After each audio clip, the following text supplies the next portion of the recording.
बिहार में इस साल खत्म होगा पंचायतों का कार्यकाल। 2026 में चुनाव की संभावना ही नहीं, परिसीमन और आरक्षण प्रक्रिया में लगेगा समय। नमस्कार, आप देख रहे हैं सिटी पोस्ट लाइव। मैं हूं सृष्टि राज।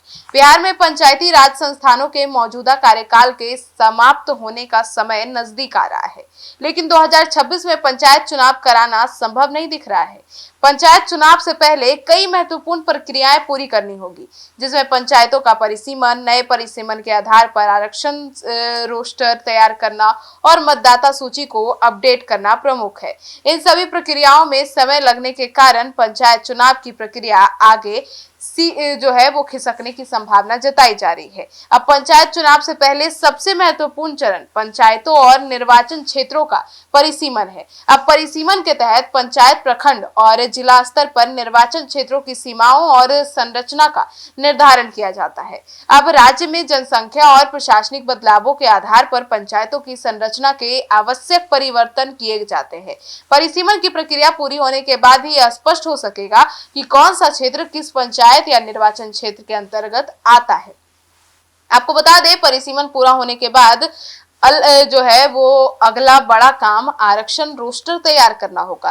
पंचायत चुनाव में विभिन्न पदों और निर्वाचन क्षेत्रों के लिए आरक्षण का निर्धारण नियमों के अनुसार किया जाता है। मुखिया, पंचायत समिति सदस्य, जिला परिषद सदस्य, सरपंच और पंच समेत अलग अलग पदों के लिए आरक्षित और सामान्य सीटों का निर्धारण किया जाता है। इसीलिए परिसीमन पूरा होने से पहले अंतिम आरक्षण व्यवस्था तैयार करना संभव नहीं होगा।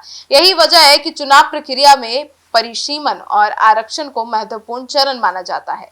आपको बता दें कि पंचायत चुनाव के लिए मतदाता सूची का पुनर्निरीक्षण और उद्यतन भी जरूरी होता है। परिसीमन और निर्वाचन क्षेत्रों की नई संरचना के बाद मतदाताओं को संबंधित पंचायत और वार्ड से जोड़ने की प्रक्रिया करनी होती है।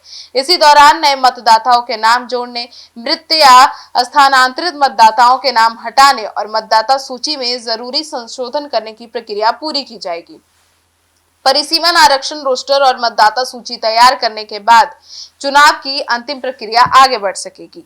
पंचायती राज संस्थानों का कार्यकाल समाप्त होने की स्थिति में सबसे बड़ा सवाल यह होगा कि नई निर्वाचित पंचायतों के गठन तक स्थानीय निकायों का संचालन किस व्यवस्था से तय किया जाएगा। राज्य सरकार और संबंधित विभाग को इस दौरान प्रशासनिक और कानूनी व्यवस्था तय करनी होगी। पंचायतों के कामकाज, विकास योजनाओं और स्थानीय स्तर की प्रशासनिक जिम्मेदारियों को जारी रखने के लिए वैकल्पिक व्यवस्था भी आवश्यकता पड़ने पर यूज हो सकती है। आपको बता दें कि बिहार में पंचायत चुनाव का सीधा असर ग्रामीण राजनीति पर पड़ सकता है।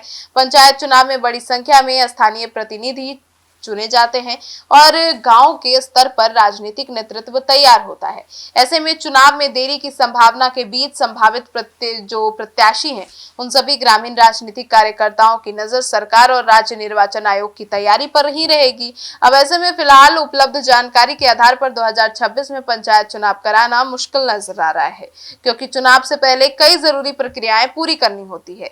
हालांकि चुनाव की आधिकारिक तारीख और पूरी समय सारणी संबंधित प्राधिकरण की औपचारिक घोषणा के बाद ही स्पष्ट होगी। कुल मिलाकर बिहार में पंचायत चुनाव से पहले परिसीमन, आरक्षण रोस्टर, मतदाता सूची का पुनर्निरीक्षण चुनाव कार्यक्रम जैसी महत्वपूर्ण चरणों से गुजरता होगा और इन प्रक्रियाओं में लगने वाला समय ही तय करेगा कि पंचायत चुनाव आखिर कब कराया जा सकेगा। आपकी क्या राय है, जरूर बताइएगा। धन्यवाद।